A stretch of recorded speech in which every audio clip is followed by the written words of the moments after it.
Hi friends and family, welcome to You Plug. Welcome to the plug that keeps you plugged in. Welcome to your favorite channel. Welcome to your channel of choice.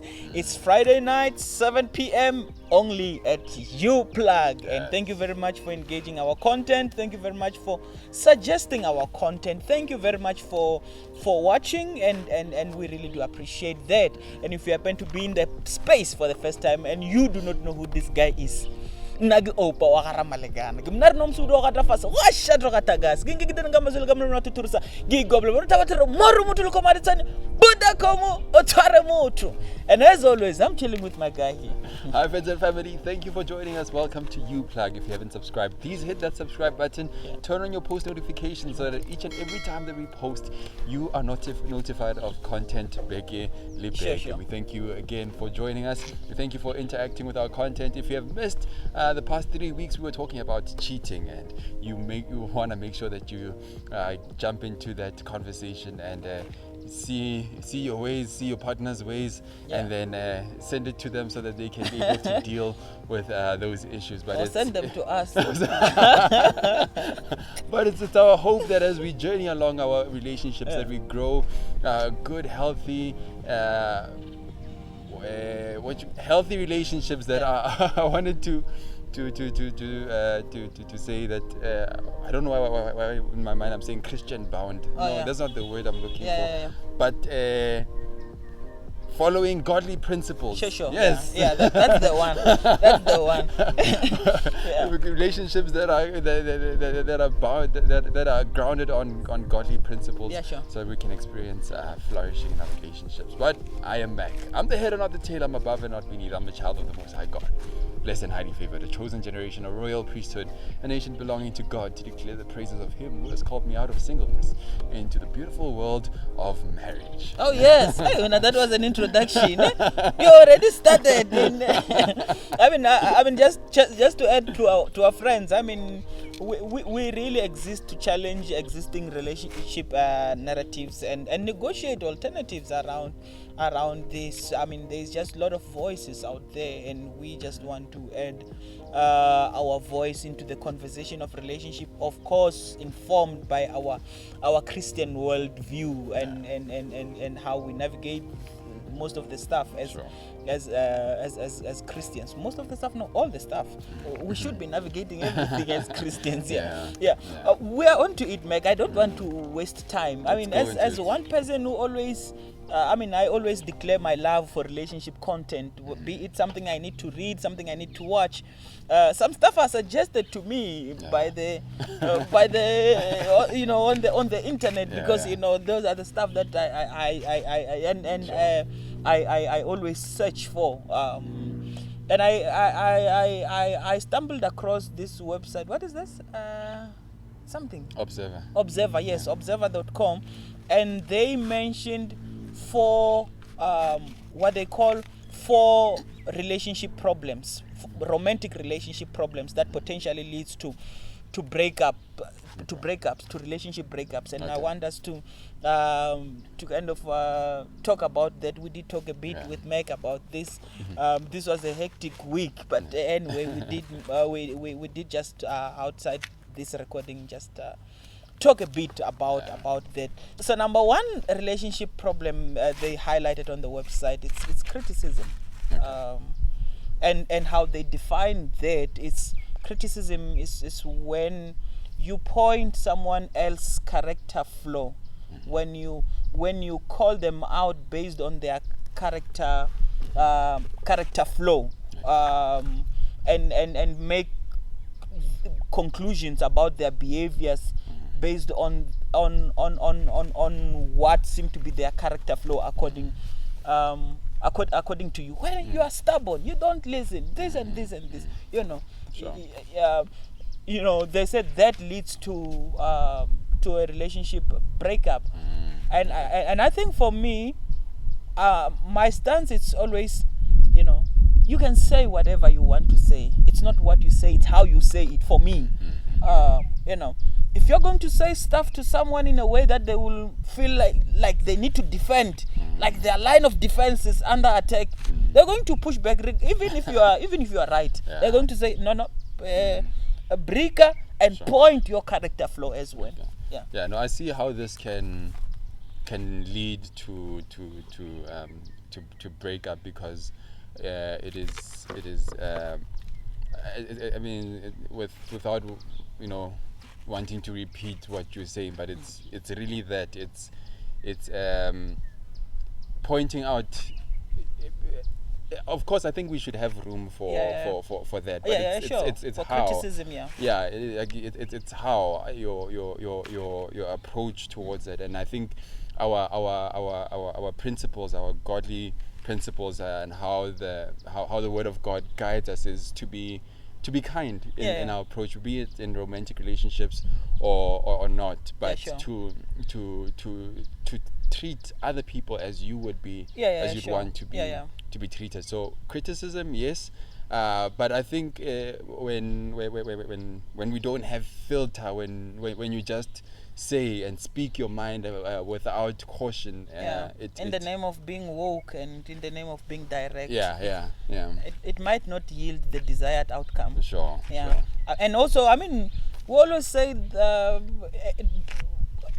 by all means try to tackle the ball, not the man, because when a man is tackled, they will dust themselves up and they will aim another attack. But I think for me it's primary, especially on the issue of conflict resolution. And I like what you're saying. It also shows our lack of being able to identify the problem. So obviously we were bound to have disagreements in relationships, different perspectives, but you need to, like you said, separate the man from the ball. Instead of trying to resolve this problem, then you think by attacking this person, then it whether it's and that also come with name calling and all of those things. For me, and I would say if you have an issue if you can see that this might be a character flaw issue, be kind in how you address it. Address it in a respectful help this person to realize that this is actually a problem. Don't cause more problem. Of course, I'm not trying to justify and to defend the person with a character flaw, and that we need to do so much work to be aware of our weaknesses. But I'm saying if we identify, because sometimes I don't know my weaknesses unless someone points them to me and say, hey, you need to marriage will expose all of them. I don't know about relationships, but marriage. And that's why you will feel it gets heated. All those things that you have built your values around, and when you are criticized, sometimes you feel like, am I the one who's always wrong? And because, but again, it boils down to tackle the ball, not the man. And I think it now leads to the next one, defense. Yes, number 2, according to that website on the relationship problems, it's defense. So when you now feel like, I think when you're criticized a lot and you feel like, why does it look like it's always me? Counter-attacking. And then you have to not. It doesn't give you the space to acknowledge. Wakanda. Defend. It ends here. So defense. What is that? I mean, obviously, defense is it's exactly that. It's counter-attacking. Sure. It's counter-attacking. When issues are being raised against you, or you being pointed as one who perpetuates this kind of issues, and instead of really sitting down and wanting to understand the problem more, and even want to sympathize with the one who's bringing the issue to you, instead of doing that, you are just defensive. There's no way to get around you. You always have the smartest words to say. You always by defending also, sometimes you also make this person who is bringing the issue to you as if they are wrong for bringing that, sometimes you find that some people have nice ways to package things. My wife accused me of that also. Oh, okay. Packaging issues and bringing them back as if there's nothing wrong in what you did. My wife is, Yeah. And do you see what she's talking about? Sometimes. Yeah. Sometimes. Okay. Because sometimes it could be one person's emotional response that does not have to do with you, and you have to sympathize, and you have to understand what is at play. But also, don't hold yourself so high as if you do not So sometimes it can be someone else's wounds. That's why going back to working the emotional wounds and stuff. So sometimes it can be one person's emotional and challenges and their own personal struggles, that you have to look at, and maybe even have a safe space, have a good company, people that you can bounce back and forth certain stuff and say, you know what, this is what, do you see this in me? Is this the character that you see in me? Is it something that, because sometimes you have to trust someone who's sober, not who's very emotionally vested, like especially within a romantic relationship space. You need to trust someone else's judgment. Sit down with someone and say, but you really have to be willing to take that when they say, no, that's your issue there. You need to be willing to work around that. So sometimes, it can be that, but don't at the go just be defensive. Because people who are defensive generally tells themselves that they cannot be wrong. These are things I think one should look out for in a relationship, in the dating journey, because this is, if you're eventually going to get married, this is the person that you're going to have to live with. Yeah. I mean, sometimes we say we want, which is nothing wrong with it, but you just need to. I'm thinking of the case where, of the case where this person, or you say you like somebody who is intellectual, people who those people who know how it can also be a person who's able to package smartly and play that line of defense. I'm not saying that's always the case, but these are things that you need to look out for and be aware of, and have the capacity to, because sometimes we want somebody who is intellectual in a space where we are not, and we're not able to reason with them. We're not able to engage them on that level. You expect them to come down, of which are they not supposed to? That's why I was about to say, of which I think we need to kind of find a balance. A balance to that they're not always feeling like they're coming down, and there isn't anything that challenges them, that engages them also where they're at. Because I'm just imagining the sense where you're always feeling like you're looking down on this person, and they're always down there. I don't know how to no, I get you. Best express it, but Yeah, sure. And that could be a challenge, I guess. One of the other things is then maybe even in response to that, it's not directly to the issue that we are just raising as number two, but maybe it's to seek to grow together as a couple. Have stuff that you do together. That develops the two of you beyond even just romantic space. To have that lot of stuff that are common. Well, it does not have to be common, but I'm saying have something that you do together that shows some form of development, and growth. But also, I'm just thinking,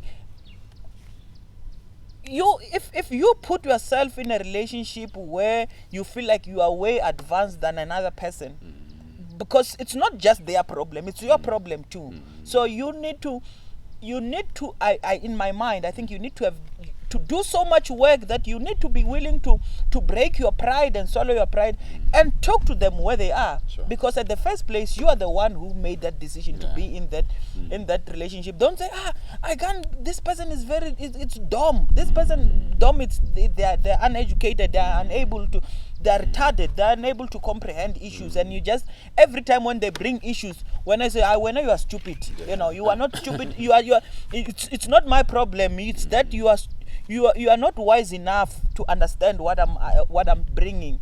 You are too, and we don't say it in words, but we are just saying it in action. You are too stupid to understand what I'm saying, so I'm not even gonna engage you. I'm not even gonna argue with you. If someone pulled that card, it's because they think they are superior than you. So I'm not even gonna argue with you.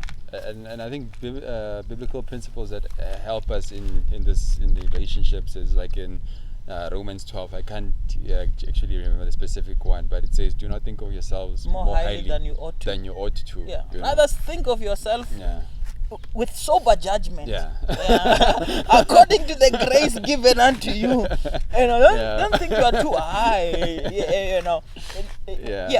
I guess we have to find a way to deal with that line of defense. Why do we feel we are under attack also when someone raises issues against us? Do we think we are too perfect to be wrong? Sure. We always get it right, whatever the case may be. But again, if that issue is not dealt with according to that article, this can potentially lead to the breakup. Okay. Yeah, and then the third one it's contempt. Contempt, it's almost a flow from what we are just talking about. Acting or thinking that you are better than the other person. That's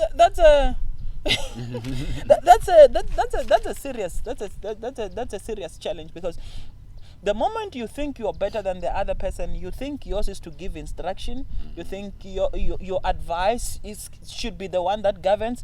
Even when you approach conversations and conflict, it's I hear you, but because even when you listen to respond, not to understand and sympathize. When because there's this thing about you in your mind. You think you have answers for everything. And you think your reasoning is better than everyone. You every time it's you. When a person brings a heartfelt conversation to you,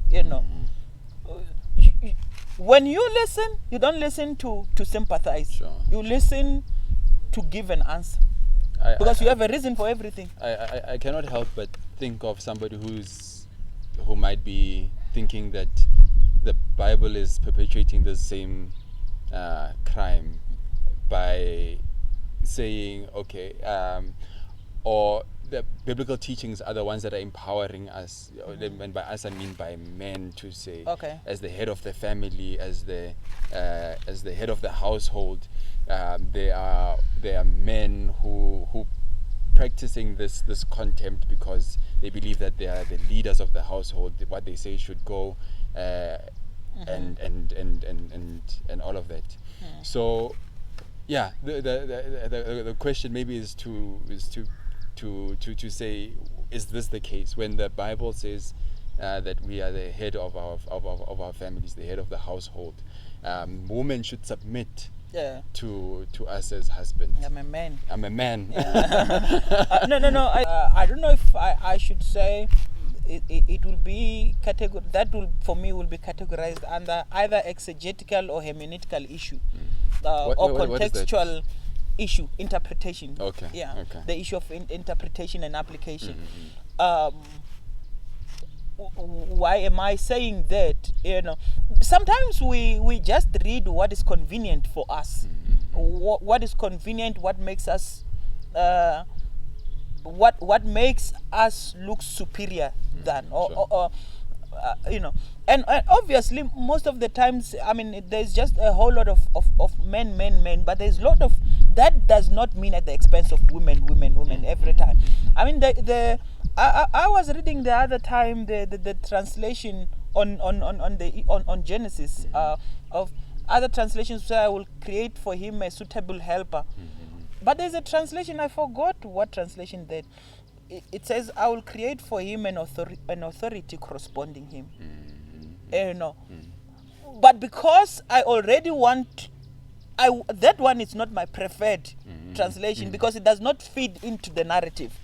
Sure. Because the authority corresponding, it means this. Sure. It doesn't mean this. It means this. Sure. So and also, it's not helping that we are brought up in a very patriarchal society where we really need to be intentional to dismantle it when we attempt to dismantle it in a way that don't make female people feel inferior, not even feel look inferior, because women does not carry a lesser image of God than men does. All of us, we are made in the likeness and the image of God, and all of us, we are designed to fulfill this concept of shalom. All things that God has created working together to glorify him. All of us have a responsibility to play, a role to play. And by role to play, I'm not talking about your gender assigned roles. I'm saying in the mission and in the purpose of God, all of us have responsibilities. Sure. Be it male or female, we all have, and none of those is less than. Sure. So I think that's the challenge that we have. We have people who perpetuate certain crimes in the name of the Bible, in the name of being a man, in the name of being the head and not the tail, in the name of being the priest of the household. You have those issues that we really need to engage and really come to the heart of it. Is it really a biblical stance or a cultural stance or an ego stance? Okay. Because sometimes it's a whole lot of stuff that feeds into this narrative of being a man. Sure. Than just what is written in the Bible. Sure. Yeah, so without even expanding much on this, the Bible does not feed into the narrative of contempt in let's say marital relationships. No. All of us are equal. Love your neighbor as you love yourself. All of us, we are on the same ground. Other people will even say the ground, I don't know, I wasn't there, but other people will say the ground is flat at the foot of the cross. Now I see where your son gets this. Meaning we all are equal. I mean, I have not been in Golgotha. I don't know how those mountains look. I don't know the terrain there. Yeah. But I'm just saying, all of us, there's the cross and there's all of us here. And we're all candidates of grace.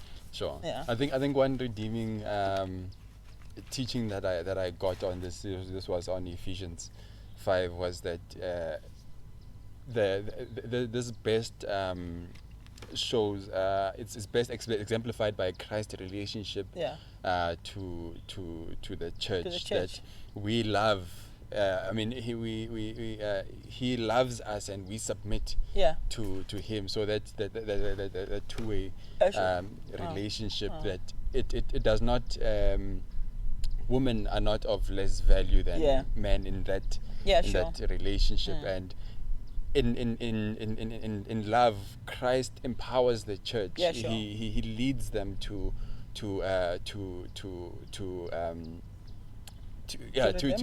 redemption. Thank you for that.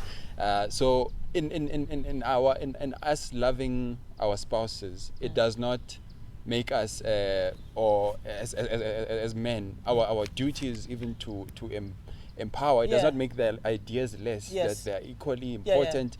And we are bringing two minds here and seeing what can culminate from these two from these two people in this relationship. So I'm saying, not to expand much on that. This biblical scripture or scriptures do not feed into that narrative. So I think this is going a bit longer. Let's the last one, it's stonewalling. As a cause of many relationship breakups. Every time when a person brings stonewalling, it's really being ignorant to the problems, Sure. being you are not accessible emotionally, even worse. You are listening to someone who's bringing a challenge to you, but you're already saying I'm not interested. When they you are not interested in what they have to say to you. You just whatever. That is a serious, because a person will say, I don't feel heard in this relationship. I don't feel you are not emotionally open to me. You don't talk to me. There's this. You built this wall where you are not accessible emotionally. Mostly Sure. will be emotional, because I think this will be a result of emotional problems. You have closed yourself, that and by emotional problems, it can be even psychological, whatever but traumas, or past experiences that make you to be like, Yeah. I can't help but also, I'm not a psychologist, but I think men are guilty of this. Actually, the site where we've read says about this is a man's crime mostly. Most men does this. They're not open. Oh yeah, the first one, criticism. Yeah. They say it's a women The thing. other gender. Yeah, the other gender. They are the ones. Not that men don't do it, but they say mostly it's women who will point out a man's character flow for whatever reasons. Sure. And this one, it's men. It says a lot of men are just not accessible, whether it's feeding into a narrative of being weak, or you will be deemed to be weak. Men cannot cry. Men does not cry, or whatever. But there's just this. Also, sometimes it's out of ignorance. You just, I don't care. I don't care what you have to say. I am the person I think I am. Whatever you are saying does not make any difference to me. I'm also wondering how true it is that men are usually not in touch with their emotions. That we, as I say, I'm not a psychologist to say, but how I don't. Is it something that we men need to work on? Yes. Yeah. A lot. Given our context, our upbringing. I personally don't remember seeing my father crying.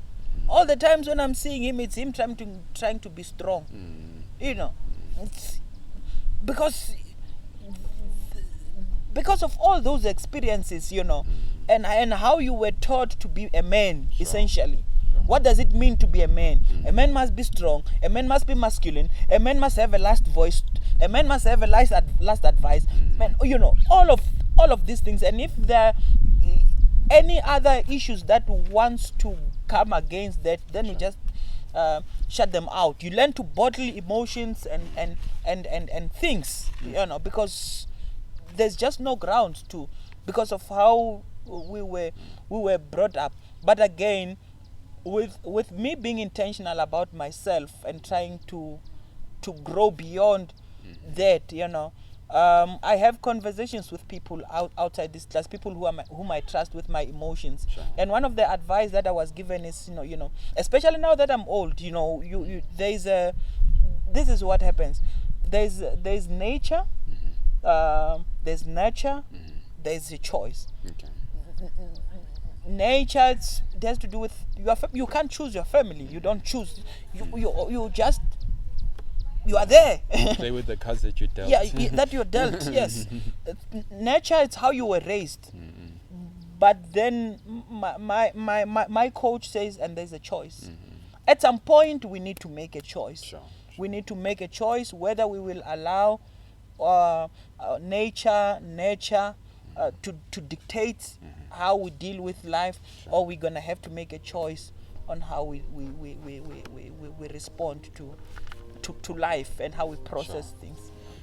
Friends and family, and I think that is a wrap. I think you landed it quite well. These are the 4 things that we looked at that potentially lead to breakup, and we are suggesting that it's not necessarily something that you need to work on to keep the relationship going, especially before marriage, but these are things to look out for and to work on in order for us to have a healthy relationship, that we do not criticize from a bitter place, man. We must criticize from healing. Yes. From a healed heart. And not to be defensive. But to open ourselves up to criticism. And then we looked at contempt, that don't think of yourself like to be better than your partner, looking down on them. And then finally this one that we looked at, defense, that you, the stonewalling, that we need to be accessible emotionally and do that necessary emotional work that will enable us to do that work. See a counselor, see someone, a pastor, or a friend who has your best interest at heart, or someone who is knowledgeable in that area of emotions, who will help you to navigate that. So we don't know what your experiences are, but we would love to learn from you. If you want to share those on our comment section, or if you want to do it in person, we would love to have you, and let's come and talk about all these issues. Hopefully your relationship will be better, and it will thrive. So from the 2 of us, remain plugged, remain connected. Ciao.